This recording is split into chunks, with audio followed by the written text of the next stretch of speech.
Good morning, students. I welcome you all to CATG's online class. Today is our 8th lecture of chemical kinetics and we are going to study first order reaction. बच्चों, last class में हमने first order reaction के बारे में थोड़ा सा पढ़ाई किया था. किसी रिएक्शन का आप फर्स्ट ऑर्डर रिएक्शन कब बोलते हो? जैसे मान लो आपके पास एक रिएक्शन है, ए से प्रोडक्ट बन रहा है पी, ठीक है.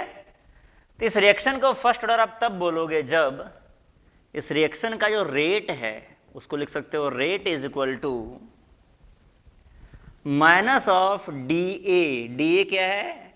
Change in concentration of A by D T. और चूंकि ए का कोफिशिएंट 1 है तो इसको आप लिख सकते हो 1/1, इससे मल्टीप्लाई कर दो. तो 1/1 into minus of D A by d T, और ये जो क्वांटिटी है इसको आपको बराबर करना है किसके?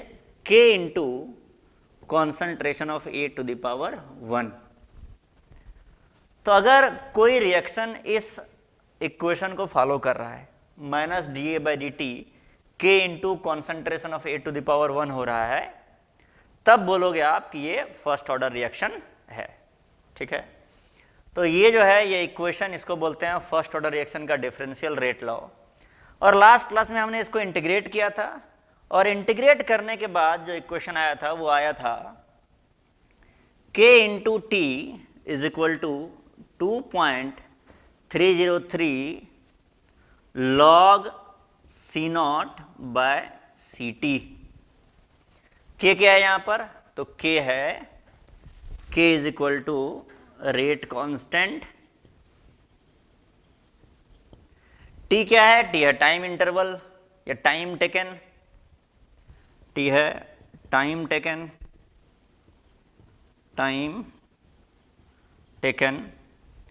सी नोट क्या है? Initial concentration. C naught is initial concentration. और सी टी क्या है?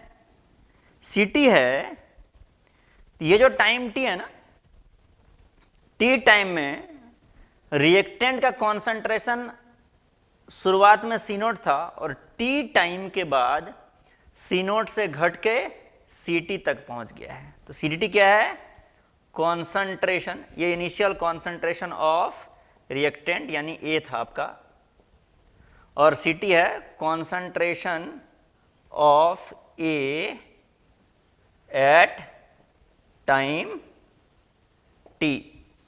टी टाइम जैसे मान लो 10 मिनट, 15 मिनट, 20 मिनट हो सकता है. तो आप बोलोगे 10 मिनट के बाद ए का कितना कॉन्सेंट्रेशन बचा हुआ था, वो है सी टी. यहाँ तक हमने बात किया था. इस पर कुछ क्वेश्चंस भी हम लोग सॉल्व किए थे. और एक और बात देखा था कि इस इक्वेशन को आप चाहो तो नेचुरल लॉग के टर्म में भी लिख सकते हो. वो है K T is equal to natural log C naught by C T, ठीक है. आज हम लोग इसके आगे फर्दर पढ़ने वाले हैं. तो पहले एक क्वेश्चन लिखो तुम लोग. क्वेश्चन है डेराइव, इसको मिटा दे रहे हैं, ये तुम लोगों ने लिख लिया है. Derive the expression of half life. Derive the expression of half life for first order reaction A gives P. Derive the expression of half life for first order reaction A gives P. First order reaction जिसमें A से P बन रहा है, आपको half life का expression derive करना है. तो आपको याद है हमने डिस्कस किया था हाफ लाइफ किसको बोलते हैं? हाफ लाइफ हो या फिर उसको सिंबल में हम लोग T1/2 लिखते हैं, या फिर और लिखते हैं T 50%. Derive the expression of half life for the reaction, for the first order reaction A gives P. कैसे ड्राइव करोगे? तो देखो आपको सबसे पहले इंटीग्रल रेट लॉ से स्टार्ट करना है. इंटीग्रल रेट लॉ क्या है आपका? K into T is equal to 2.303 log C naught by C T, ये इंटीग्रल रेट लॉ है। यहाँ से आपको हाफ लाइफ निकालना है। कैसे निकालोगे? तो देखो हाफ लाइफ में होता क्या है, होता यह है जब आप हाफ लाइफ तक पहुँचते हो तो जो कॉन्सेंट्रेशन ऑफ ए बचता है हाफ लाइफ के बाद, वो कितना बचता है? जितना सी नॉट था उसका आधा बचता है, सी नॉट बाय 2। यही है हाफ लाइफ का डेफिनेशन। हाफ लाइफ मतलब रिएक्शन आधा कंप्लीट हो गया है। रिएक्शन आधा कंप्लीट होने का मतलब ए जितना था उसका आधा खर्च हो गया है। आधा खर्च हो गया तो बचा कितना? आधा बचा हुआ होगा। तो सी टी कितना है? सी नॉट बाय 2 है। तो जब सी टी को तुम लिख दोगे सी नॉट बाय टी, तब तुम्हारा टी कितना हो जाएगा? तब तुम टी की जगह पर लिख सकते हो टी 1 बाय 2। इतने टाइम में सी टी हो जाएगा सी नॉट बाय 2। अब हो गया, इसको सॉल्व कर लो, देखो कितना आसान है। k into T 1 by 2 is equal to 2.303 log C naught, तो आपका सी नॉट ही है, डिवाइड बाय सी टी है सी नॉट बाय 2। कोई दिक्कत? अब देखो और भी आसान हो गया तुम्हारे लिए। तो T 1 by 2 is equal to, तो देखो ये सी नॉट तो कैंसिल हो गया, तो ये 1 बाय 2 बचा, ये 2 न्यूमरेटर में चला जाएगा और यहां से तुम लिख सकते हो 2.303 और log 2 का वैल्यू बच्चों हम तुम लोगों को बताए हैं याद रखने के लिए। कितना होता है log 2 का वैल्यू? बताओ एक बार, याद करो। log 2 होता है 0.301, जिसको हमने ये भी बोला था कि आप 0.3 लेकर के भी सॉल्व कर सकते हो। और डिवाइड बाय क्या आ गया बताओ इधर? ये आ गया डिवाइड बाय के। ठीक है, अब थोड़ा सा सिंप्लीफाई कर लो, इसको कैलकुलेट कर लो। तो हमने एक बात और तुम्हें बताया कि तुम फर्स्ट ऑर्डर काइनेटिक्स में जब भी बात करो तो इस दोनों क्वांटिटी का जो मल्टीप्लिकेशन होता है उसे याद रख लेना। कितना होता है ये होता है 0.693 बाय के। ये तुम्हारा हाफ लाइफ का फॉर्मूला डिराइव हो गया। तो इधर हम इसको हाफ लाइफ के बराबर लिख करके बॉक्स में बंद कर दे रहे हैं, तुम लोग भी इसको लिख लोगे। ये हाफ लाइफ का फॉर्मूला तुम्हारे लिए डिराइव हो गया है। जल्दी से नोट डाउन कर लो इसको पूरे को। ठीक है, अब चलो हम लोग इस पर एक क्वेश्चन सॉल्व कर लेते हैं। क्वेश्चन लिखोगे, for the reaction A gives P, for the reaction A gives P, calculate half life, calculate half life if rate constant k, calculate half life if rate constant k is equal to 0.5 second inverse and the reaction was started, the reaction was started with, तो ये question देखना दो part में है। पहला part है 1 molar concentration of ए। तो पहले ए का 1 मोलर कॉन्सेंट्रेशन लेकर के रिएक्शन को स्टार्ट किया गया। के का वैल्यू इतना है जो कि रेट कांस्टेंट है। और दूसरे केस में 2 मोलर कॉन्सेंट्रेशन ऑफ ए। तो ये दो केस में आपको दो हाफ लाइफ निकालना है। ठीक है, पहले केस में जब रिएक्शन को स्टार्ट किया गया 1 मोलर कॉन्सेंट्रेशन ऑफ ए, और दूसरे केस में रिएक्शन को स्टार्ट किया गया 2 मोलर कॉन्सेंट्रेशन ऑफ ए। तो जल्दी से सॉल्व करो एक बार, और फिर जो हम सॉल्व करेंगे उसको देख करके तुम लोग आंसर लिख लोगे। ठीक है, चलो सॉल्व किया जाए इसको। पहला सॉल्व करते हैं। देखो क्या करोगे, हाफ लाइफ का फॉर्मूला यूज कर लो। T half is equal to 0.693 by K. यही फॉर्मूला भी हमने ड्राइव किया है। तो ये आ गया देखो 0.693 बाय के कितना है, तो के है 0.5 सेकेंड इनवर्स। अब सेकेंड इनवर्स न्यूमरेटर में सेकेंड बन के चला जाएगा और तुम्हें इस चीज को सॉल्व कर लेना है। दिस इज इक्वल टू कितना हो गया बताओ, जल्दी सॉल्व करो।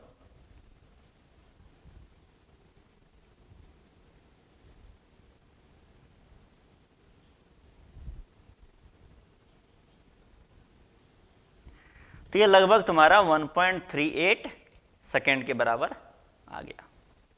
कोई दिक्कत? अब हम पहला सॉल्व कर दिया, तुम लोग दूसरा सॉल्व करोगे, है कि नहीं? आधा आधा काम करेंगे तो काम आसान हो जाएगा हम दोनों के लिए। तो ठीक है, तुम लोगों ने सॉल्व कर लिया, हम बस वेरीफाई कर दे रहे हैं। इसमें फिर फॉर्मूला लगाओगे वही, T half is equal to 0.693 by K, और ये हो गया 0.693, और के का वैल्यू तो फिक्स्ड है 0.5 सेकेंड इनवर्स। तो यहाँ से तुम्हारा सेकेंड आ जाएगा आंसर में, सेकेंड इनवर्स न्यूमरेटर में सेकेंड बन के आएगा। और फिर ये तुम कैलकुलेशन करोगे तो 5 और यहाँ से हो गया 5 3 जा 4, ये तो 1.38 सेकेंड आ गया। ठीक है, ये हाफ लाइफ आ गया। हाफ लाइफ देखते हैं यार, दोनों केस में एग्जैक्टली आइडेंटिकल आ गया। इसका मतलब क्या समझे बताओ? कि रिएक्शन को जब शुरुआत में 1 मोल रिएक्टेंट लेके स्टार्ट किया गया तब भी हाफ लाइफ 1.38 सेकेंड आया। इसका मतलब क्या हुआ? मतलब हुआ कि 1 मोलर से तुमने स्टार्ट किया था और 1.38 सेकेंड में, कितने सेकेंड में? 1.38 सेकेंड में ये 1 मोलर का कितना बचा है? आधा बचा है। आधा तो खर्च हो गया, कितना बचा? 1/2 बचा या फिर 0.5 बचा। तो 1 से आधा खर्च होने में कितना टाइम लगा? 1.38 सेकेंड लगा। और अगर तुम 2 मोलर ले लो और उससे आधा खर्च करना है, आधा खर्च करना यानी बचना कितना चाहिए? तो बचना चाहिए 1, तो कितना टाइम लग रहा है? ये सेकेंड देखना, 1.38 सेकेंड।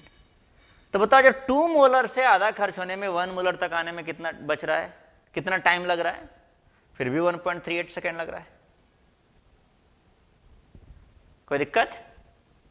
तो किसी भी केस में हम देख रहे हैं ये तो 1.38 सेकेंड लग रहा है।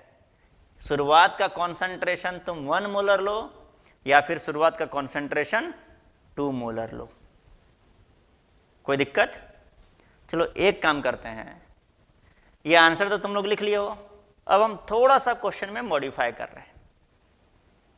मॉडिफिकेशन क्या है? लिखो, दूसरा क्वेश्चन लिखो। वो क्वेश्चन है calculate half life, calculate half life for the reaction A gives P. Calculate half life for the reaction A gives P if the reaction is 0 order. किस ऑर्डर का रिएक्शन इस बार? 0 ऑर्डर का reaction है। Calculate half life for the reaction A gives P if reaction is 0 order and k is equal to, देखो 0 order के लिए k का unit change हो जाता है, तो k is equal to 0.5 molar per second. कोई दिक्कत? k is equal to 0.5 molar per second and the reaction was started with, पहला केस है 1 मोलर कॉन्सेंट्रेशन ऑफ A और दूसरा केस है 2 मोलर कॉन्सेंट्रेशन ऑफ A। ठीक है, तो हम क्या करते हैं, देखो फर्स्ट ऑर्डर का जो आंसर था ना, फर्स्ट ऑर्डर वाले आंसर को हम साइड में लिख लेते हैं ताकि हमें याद रहे, बाद में 0 ऑर्डर से कंपेयर कर सके और फिर हम लोग 0 ऑर्डर वाला सॉल्व करेंगे। तो देखो फर्स्ट ऑर्डर के लिए जो आंसर आया था, दोनों केस में टी हाफ, इधर हम लिख देते हैं साइड में, 1 मोलर से आधा खर्च होने में यानी 1/2 बचा था, उसमें 1.38 सेकेंड लगा था, और 2 मोलर से भी आधा खर्च होने में यानी 1 मोलर बच जाए, इसके लिए 1.38 सेकेंड ही लगा था। कब? जब रिएक्शन था फर्स्ट ऑर्डर। ठीक है, रिएक्शन फर्स्ट ऑर्डर था तो यह सिचुएशन था। अभी ये रिएक्शन कौन से ऑर्डर का है? 0 ऑर्डर का है, और इस बार फिर तुम्हें दोनों केस में टी हाफ निकालना है। तो पहला टी हाफ निकाला जाए। तो पहले केस में देखो टी हाफ क्या होगा, आपको याद होगा कि जीरो ऑर्डर का टी हाफ होता था कितना, सी नॉट बाय 2k, ये फॉर्मूला होता था, याद आ रहा है। तो पहला केस में सी नॉट कितना, इनिशियल कॉन्सेंट्रेशन कितना लिया गया है रिएक्शन को स्टार्ट करने के लिए, तो वो लिया गया है 1 मोलर, और 2 इंटू के कितना है बताओ, तो के है तुम्हारा 0.5 मोलर पर सेकेंड। तो ये जो देखो सेकेंड है ना, पर सेकेंड, ये न्यूमरेटर में चला जाएगा, मोलर मोलर कैंसिल हो जाएगा, और आंसर कितना बचेगा, आंसर 2 इंटू 0.5, ये 1 हो गया, तो आंसर आ गया 1 सेकेंड। दूसरा कैसे होगा, अब हम चाहते हैं कि पहले तुम लोग वीडियो को पॉज करके दूसरा सॉल्व कर लो, आंसर आ जाए तब आगे बढ़ना, ठीक है। चलो देखते हैं, T1/2 is equal to C naught by 2k, ठीक है। सी नॉट कितना है इस बार दूसरे केस में, यह है 2 मोलर, और 2 इंटू के कितना है, के तो भैया वही है 0.5 मोलर पर सेकेंड। तो यहां से देखो फिर से मोलर मोलर हो जाएगा कैंसिल, और 0.2 ये 1 हो गया, और इधर हो गया 2 सेकेंड, आंसर आ गया। सबका आंसर यही आया है। अगर आंसर आ गया तब अब हम लोग बात किया जाए इसके से क्या सीख लेते हैं, उस पर बात करेंगे हम लोग, ठीक है ना। तो देखो जब जीरो ऑर्डर के बारे में बात किए थे, जीरो ऑर्डर, तो क्या हुआ, जब कॉन्सेंट्रेशन तुम 1 मोलर लिए तो आधा खर्च होने में, आधा खर्च होने यानी 1/2 बचे, इतना खर्च होने में 1 सेकेंड लगा। कॉन्सेंट्रेशन 2 मोलर ले लिए तो आधा खर्च होगा, आधा खर्च होने यानी कितना बचेगा, आधा खर्च होकर के तुम्हारा बचेगा 1 मोलर, है कि नहीं। तो कितना टाइम लगा, 2 सेकेंड लगा। अब बताओ क्या सीखे। देखो यहां से हम लोग सीखते हैं कि अगर जीरो ऑर्डर रिएक्शन है तो जितना ज्यादा इनिशियल कॉन्सेंट्रेशन लोगे, आधा खर्च होने में उतना ज्यादा टाइम लगेगा। इनिशियल कॉन्सेंट्रेशन तुम 1 मोलर लिए, आधा खर्च होने में 1 सेकेंड लगा। इनिशियल कॉन्सेंट्रेशन 2 मोलर ले लिए तो आधा खर्च होने में 2 सेकेंड लग गया। इनिशियल कॉन्सेंट्रेशन 4 मोलर ले लेते तो आधा खर्च होने में 4 सेकेंड लग जाता।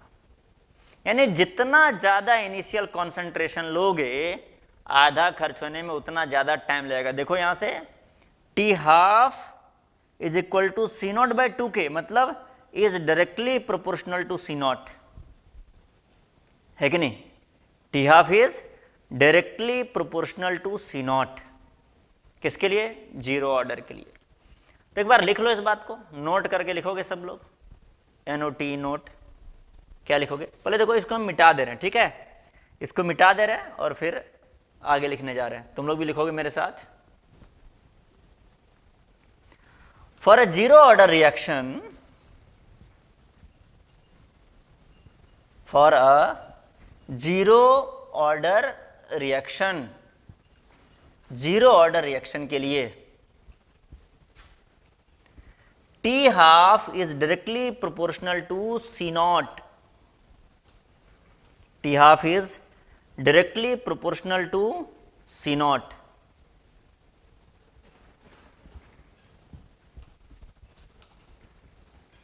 ठीक है, and for first order reaction, for first order reaction T half is independent of C naught initial concentration. क्या है मतलब, जीरो ऑर्डर के लिए T half is directly proportional to C not, जितना ज्यादा इनिशियल कॉन्सेंट्रेशन उतना ज्यादा टी हाफ। ठीक है, और for zero first order reaction, first order reaction T half is proportional to C naught to the power 0। C naught to the power 0 का मतलब क्या समझे? मतलब इनिशियल कॉन्सेंट्रेशन पर डिपेंड करता ही नहीं है। यह तुम्हारा C naught to the power 1, C naught यानी C naught to the power 1। First order के लिए C naught to the power 0। देखो ना फॉर्मूला क्या होता था, फॉर्मूला होता था T half is equal to 0.693 by K. C naught तो आया ही नहीं कहीं पर, यानी सी नॉट से इंडिपेंडेंट है। ठीक है, तो मैथमेटिकली हम लोग इस तरीके से लिखते हैं। कोई दिक्कत? इतना नोट डाउन कर लो। इसके आगे और क्या सीखे इस पर हम लोग बात करेंगे अभी। ठीक है, पहले इतना लिख लो। तो देखो अब हम लोग बात कर रहे हैं कि टी हाफ इनिशियल कॉन्सेंट्रेशन पर डिपेंड ही नहीं करता है। ये तो बड़ा गजब का बात है। इसका मतलब क्या समझे? इसका मतलब है जैसे इनिशियल कॉन्सेंट्रेशन तुमने 100 ले लिया मान लो। अब हम लोग फर्स्ट ऑर्डर के बारे में बात कर रहे हैं। किसके बारे में बात कर रहे हैं? फर्स्ट ऑर्डर के बारे में। अगर तुमने इनिशियल कॉन्सेंट्रेशन 100 ले लिया है तो आधा खर्च होने में कितना टाइम लगेगा? यानी 50 बच जाएगा, आधा खर्च होगा तो कितना टाइम लगेगा? तो आपका जो भी टी हाफ है तो उतना टाइम लग जाएगा। कितना टाइम लगेगा? टी हाफ जितना भी है। हो सकता है टी हाफ आपका 5 सेकंड हो तो 5 सेकंड टाइम लगेगा, 10 सेकंड हो तो 10 सेकंड टाइम लगेगा। ठीक है ना, जितना भी है टी हाफ का वैल्यू उतना ही लग जाएगा। हम एक एग्जांपल के तौर पर ले लेते हैं, टी हाफ है 5 सेकंड। ठीक है ना, तो अगर 100 से खर्च होकर के 50 बचना यानी आधा खर्च हो जाएगा तो उसमें कितना टाइम लगेगा? टी हाफ टाइम लगेगा। ठीक है, अभी इनिशियल कॉन्सेंट्रेशन कितना था? 100 था। तुम सोचो अगर इनिशियल कॉन्सेंट्रेशन तुम 50 ही ले लो तब 50 का आधा खर्च होने में कितना टाइम लगेगा? 50 का आधा मतलब 25 बचेगा, उसमें कितना टाइम लगेगा? 50 का आधा खर्च होने में फिर से कितना लग जाएगा? 5 सेकेंड लग जाएगा। क्यों? क्योंकि इनिशियल कॉन्सेंट्रेशन पर डिपेंड ही नहीं करता है टी हाफ। ठीक है ना, यानी पहले 5 सेकेंड में अगर 100 से 50 हुआ है तो दूसरे 5 सेकेंड में, दूसरे टी हाफ टाइम में, जो कि 5 सेकेंड हमने माना है अपने मन से, दूसरे 5 सेकेंड में 50 से घट के कितना हो जाएगा? 25 हो जाएगा। अब तुम इमेजिन कर लो कि तुम्हारा इनिशियल कॉन्सेंट्रेशन 25 ही है और इससे आधा खर्च होना है। आधा खर्च होकर कितना बचेगा बताओ तो? 12.5 बचेगा। कोई दिक्कत? तब बताओ 25 से और आधा खर्च होने में कितना टाइम लगेगा? फिर से टी हाफ लग जाएगा। ठीक है ना, क्योंकि टी हाफ का वैल्यू एक बार जो निकाल लिए वो तो फिक्स रहता है। फर्स्ट ऑर्डर में टी हाफ के वैल्यू कॉन्सेंट्रेशन, इनिशियल कॉन्सेंट्रेशन पर डिपेंड करता ही नहीं है। इनिशियल कॉन्सेंट्रेशन 100 लोगे, आधा खर्च होने यानी 50 बचने में 5 सेकंड लगता है। तो इनिशियल कॉन्सेंट्रेशन अगर 50 ले लिए तो भी आधा खर्च होके 25 बचे, उसमें भी 5 ही सेकंड लगेगा। इनिशियल कॉन्सेंट्रेशन अगर तुम 25 ले लिए, इसका आधा खर्च होके 12.5 बचे, उसमें भी तुम्हें 5 ही सेकंड लगेगा। फिर इसके बाद 12.5 के बाद 6.25,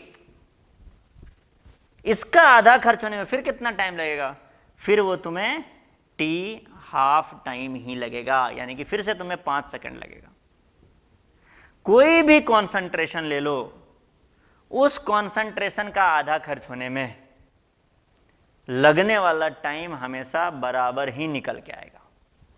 100 का आधा खर्च होने में अगर 5 सेकंड लगता है तो 50 का आधा खर्च होने में भी 5 ही सेकंड लगेगा। 25 का आधा खर्च होने में भी 5 ही सेकंड लगेगा। 12.5 का भी आधा खर्च होने में 5 सेकंड ही लगेगा। ये है बच्चों फर्स्ट ऑर्डर रिएक्शन।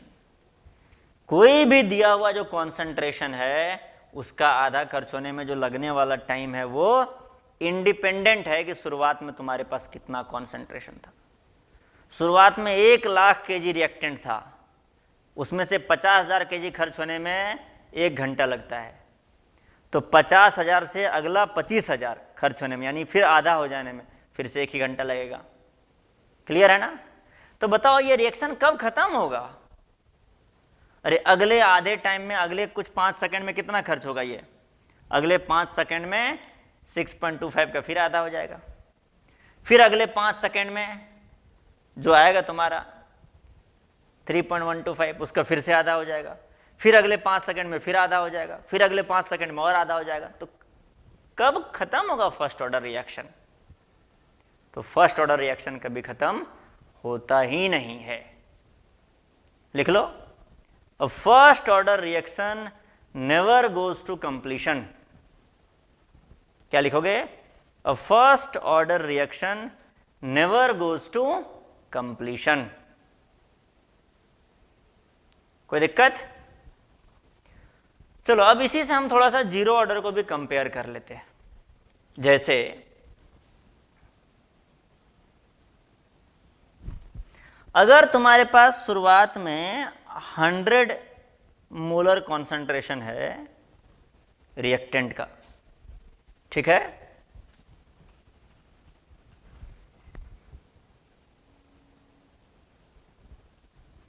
अगर तुम्हारे पास शुरुआत में देखो ये 100 मोलर कॉन्सेंट्रेशन है रिएक्टेंट का, और तुम्हें 100 मोलर से आधा खर्च करना है, ठीक है ना, ये जीरो ऑर्डर रिएक्शन है। कितना ऑर्डर है ये जीरो ऑर्डर रिएक्शन है। पहला कितना ऑर्डर था? पहला था तुम्हारा फर्स्ट ऑर्डर रिएक्शन था। तो अगर 100 से 50 खर्च होने में कितना टाइम लगता है? T½ T1/2, ठीक है ना। तो ये कितना हो गया? ये मान लो 5 सेकंड ही मान लेते हैं, ठीक है। तो 100 से 50 खर्च हुआ, कितना सेकंड लगा? 5 सेकंड लगा। तो अब बताओ अगले 5 सेकंड में, T1/2 सेकंड में, अगले 5 सेकंड में ये कितना खर्च होगा? कितना बचेगा यहां पर? जल्दी से इस टेबल को पूरा करो। एक जीरो ऑर्डर रिएक्शन है, 100 लेते शुरुआत में, 50 खर्च हो गए, 50 बचा है, इसको बोलते हैं T½ कोई दिक्कत? कितना टाइम लगा इसमें? 5 सेकंड लगा। कोई दिक्कत? तो अगले T½ में ये कितना बचेगा, ये तुम्हें कैलकुलेट करना है। जल्दी से कैलकुलेट करो, हम भी साथ में कैलकुलेट करते हैं। तो देखो फर्स्ट ऑर्डर वाला जो भी चीजें था ना उसको मिटा दे रहे हैं।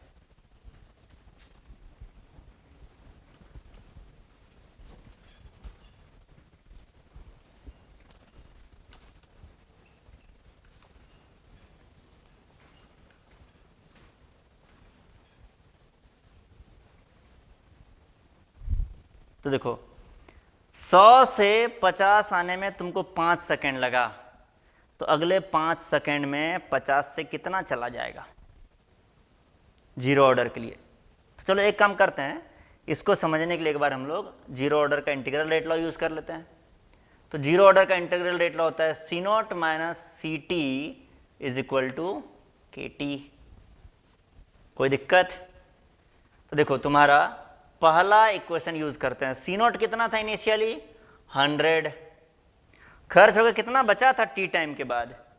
बचा था 50। 100 minus 50 is equal to K into T। कितना टाइम लगा था? 5 सेकेंड लगा था।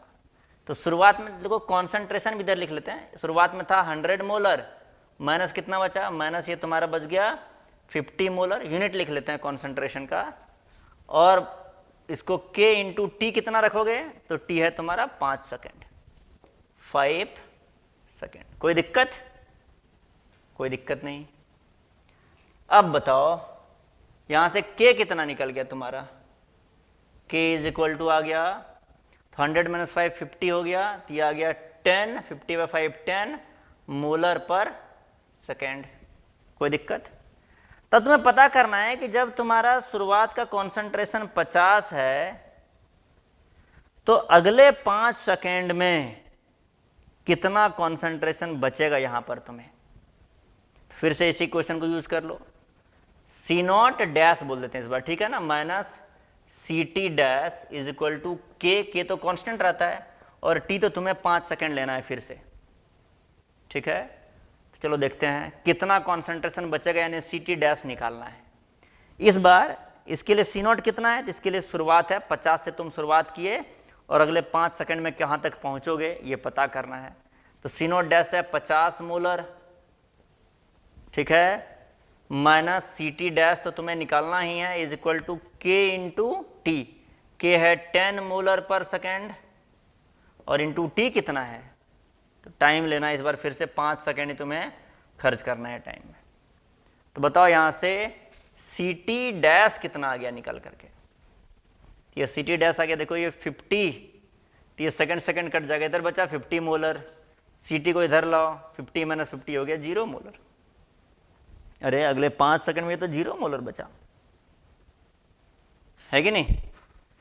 तुम देखते हो कि 2 हाफ लाइफ टाइम बीतने के बाद, पहला हाफ लाइफ टाइम बीता उसमें 100 से 50 बचा, और उतना ही समय और गुजार दो तो 50 से 0 पहुंच जाता है, 0 ऑर्डर।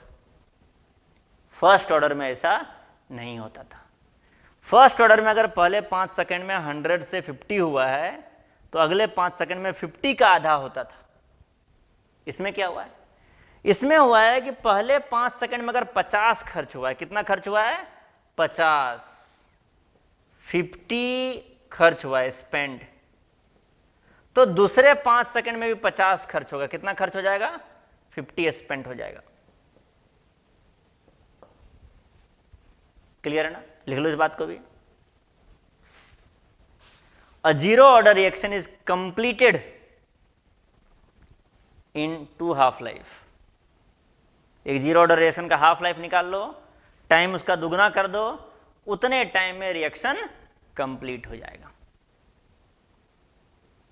ठीक है ना, उतने टाइम में रिएक्शन कंप्लीट हो जाएगा। तो आपने 2 पॉइंट लिखा होगा नोट करके। पहला पॉइंट लिखा होगा कि फर्स्ट ऑर्डर रिएक्शन कभी कंप्लीट नहीं होता है, it never goes to completion. और दूसरा लिखा होगा आपने कि जीरो ऑर्डर रिएक्शन में 2 हाफ लाइफ टाइम में जीरो ऑर्डर रिएक्शन कंप्लीट हो जाता है, ये आपने लिखा होगा। एक और पॉइंट लिखोगे कि जीरो ऑर्डर में देखो, अगर 5 सेकंड में 50 मोल खर्च हुआ है तो अगले 5 सेकंड में फिर से 50 मोल खर्च हो जाएगा। क्लियर है ना, यानी इक्वल टाइम इंटरवल में इक्वल अमाउंट खर्च हो जाता है जीरो ऑर्डर रिएक्शन में। लिख लो, in a zero order reaction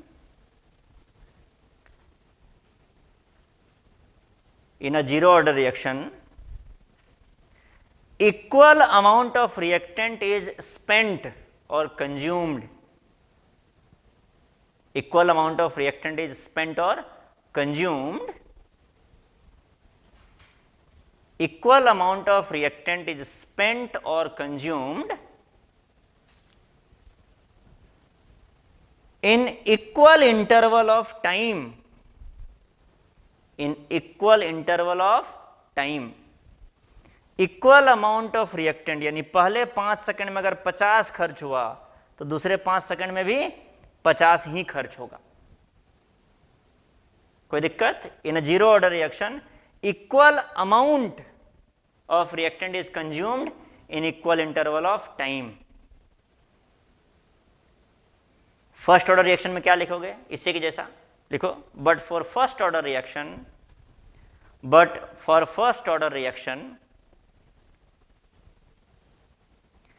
equal percentage of reactant is consumed in equal interval of time, equal percentage of reactant is consumed in equal interval of time। इसका मतलब क्या हुआ? एक बार हम फिर से टेबल बना देते हैं, जो चार्ट हमने बनाया था ना, ये तुम लोग नोट डाउन कर लो पहले, इतना, ठीक है ना, इतना हम मिटाने जा रहे हैं।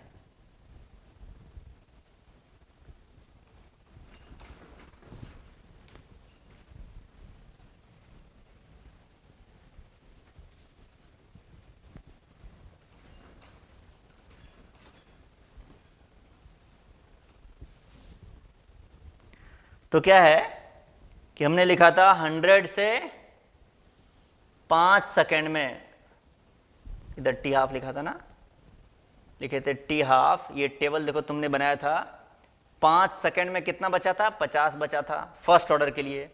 अगले 5 सेकेंड में टी हाफ टाइम में 25 बचा था। अगले 5 सेकेंड में टी हाफ टाइम यानी कि 5 सेकेंड में कितना बचा था, 12.5। कोई दिक्कत? यानी ये क्या है, 100 में से खर्च होके 50 बचा, कितना परसेंट खर्च हुआ, 50% खर्च हुआ, आधा खर्च हो गया ना। 50 में से खर्च होकर कितना बचा, 25 बचा, कितना परसेंटेज खर्च हुआ, फिर से 50% खर्च हुआ। देखो 50%, 25 से खर्च हो गया 12.5 बचा, कितना खर्च हुआ, फिर से 50% खर्च हुआ। कोई दिक्कत? लिख लो इसको भी। In first order reaction equal percentage of reactant is consumed, equal percentage of reactant is consumed in equal interval of time। पहले 5 सेकंड में 50% खर्च हुआ, दूसरे 5 सेकंड में भी 50% खर्च होगा, तीसरे 5 सेकंड में भी 50% खर्च होगा। Equal percentage of reactant is spent, is consumed in equal interval of time। तो देखो ये था बच्चों फर्स्ट ऑर्डर और जीरो ऑर्डर के काइनेटिक्स में मेन डिफरेंस। ठीक है, तो बच्चों अब तुम्हारे लिए एक क्वेश्चन है, यहां पर एक टेबल दे रहे हैं जो तुम्हें पूरा करना है। ठीक है ना? तो वो टेबल है कि 100 मोलर इनिशियली तुमने रिएक्टेंट लिया और तुम्हें इसको खर्च करना है धीरे धीरे। ठीक है ना? तो पहला केस है जीरो ऑर्डर वाला, जीरो ऑर्डर, और दूसरा केस इसी के पैरेलल हम लेते हैं फर्स्ट ऑर्डर वाला। ठीक है, उसमें भी तुमने शुरुआत में ले लिया 100 मोलर। कोई दिक्कत? अब हम तुम्हें बता रहे हैं कि अगर मान लो 2 सेकेंड टाइम में जीरो ऑर्डर था, वो 100 मोलर से खर्च होकर के 90 मोलर बचा हुआ है। देखना खर्च कितना हुआ है, 90 खर्च नहीं हुआ है, खर्च कितना हुआ है, ये हो गया है 10 मोलर, इतना स्पेंड हुआ है। ठीक है ना? 100 मोलर से खर्च होकर कितना बचा है, 90 मोलर बचा हुआ है। और फर्स्ट ऑर्डर में भी पहले 2 सेकेंड में 100 मोलर से खर्च होकर कितना बचा है, 90 मोलर बचा है। तो अब तुम्हें पता करना है कि अगले 2 सेकेंड में कितना बचेगा और फिर उसके अगले 2 सेकेंड में कितना बचेगा, और इधर भी वही पता करना है कि अगले 2 सेकेंड में कितना बचेगा और उसके अगले 2 सेकेंड में कितना बचेगा। ये दोनों तुम्हें पता करना है। और हमने बताया था कि जब भी काइनेटिक्स का कोई क्वेश्चन है तो रिएक्शन दे देना चाहिए, तो हम रिएक्शन भी तुमको एक लिख करके दे दे रहे हैं। ए से पी बन रहा है, इसमें ए है रिएक्टेंट और पी है प्रोडक्ट। जल्दी से एक बार अगर तुमने लास्ट 2 स्टेटमेंट सही से समझा है तो उसको इस टेबल को कंप्लीट करो। हिंट क्या है, पहले कंप्लीट कर लो तब हम हिंट देंगे। अगर नहीं कंप्लीट होगा तो पहले हिंट से ट्राई करना, हो गया तो कोई बात नहीं। हिंट है जीरो ऑर्डर में इक्वल इंटरवल में इक्वल अमाउंट खर्च होता है, और फर्स्ट ऑर्डर में इक्वल इंटरवल ऑफ टाइम में इक्वल परसेंटेज खर्च होता है। बस ये पकड़ना है तुम्हें बात को। यानी कि जीरो ऑर्डर में अगर पहले 2 सेकेंड में 10 मोलर खर्च हुआ तो अगले 2 सेकेंड में भी 10 मोलर ही खर्च होगा। कितना खर्च होगा, कितना स्पेंड होगा, 10 मोलर। तो कितना बचेगा बच्चों बताओ, 90 में से 10 खर्च हो गया तो अब 80 बच गया तुम्हारा, ठीक है ना, 80 मोलर। अगले 2 सेकंड में, पहले 2 सेकंड में 10 मोलर खर्च हुआ, दूसरे 2 सेकंड में भी 10 ही मोलर खर्च होगा। इक्वल इंटरवल में इक्वल अमाउंट खर्च होता है। अगले 2 सेकंड में फिर से इससे खर्च हो जाएगा कितना, फिर से तुम्हारा स्पेंट हो जाएगा 10 मोलर, 10 मोलर, ठीक है। और ये बचेगा कितना, 70 बचेगा। तो जीरो ऑर्डर हमने बना दिया, फर्स्ट ऑर्डर तुम बना लो, तभी तो एक दूसरे के सामंजस्य से ये क्लास आगे बढ़ जाएगा, ठीक है। तो अगर आपने बना लिया तो हम आंसर बता रहे हैं सिर्फ। क्या हुआ है देखो, पहले 2 सेकंड में तुम्हें फर्स्ट ऑर्डर में परसेंटेज चेक करना है, कितना परसेंट खर्च हुआ है। तो 100 से 90 बचा, यानी कि 10% खर्च हुआ। इधर इसको हम राइट साइड में लिख देते हैं, स्पेंट इज इक्वल टू 10%, 10% खर्च हुआ है। कोई दिक्कत? तो अब बताओ अगले 2 सेकंड में कितना परसेंट खर्च होगा। इस बार भी जितना था इसका 10% खर्च हो जाएगा। स्पेंट कितना, 10%। किसका 10%, जितना बचा हुआ था उसका 10% फिर खर्च हो जाएगा। कितना बचेगा बताओ, तो इसका 10% हो गया तुम्हारा 9, तो ये हो गया 81 मोलर यहां पर बच जाएगा फर्स्ट ऑर्डर में। इधर 80 मोलर बचा था, ठीक है ना। अगले 2 सेकंड में अब जो बचा है इसका 10% खर्च होना है। फिर से जो बचा है उसका 10%, इसका 10% स्पेंड करना है तुम्हें। स्पेंट इज इक्वल टू 10%, इसका 10% हो गया 8.1, तो 81 से 8 खर्च कर दिए तो 8.1 खर्च हुआ है ना, तो 8 खर्च कर दिए 81 से, तो बच गया तुम्हारा 73, तो ये हो गया 72.9, इतना मोलर बचा हुआ रहेगा, ठीक है बच्चों। थैंक यू वेरी मच, इसको नोट डाउन कर लो। अब हम लोग अगले क्लास में फर्स्ट ऑर्डर के बारे में थोड़ा और डिटेल में बात करेंगे, ठीक है ना।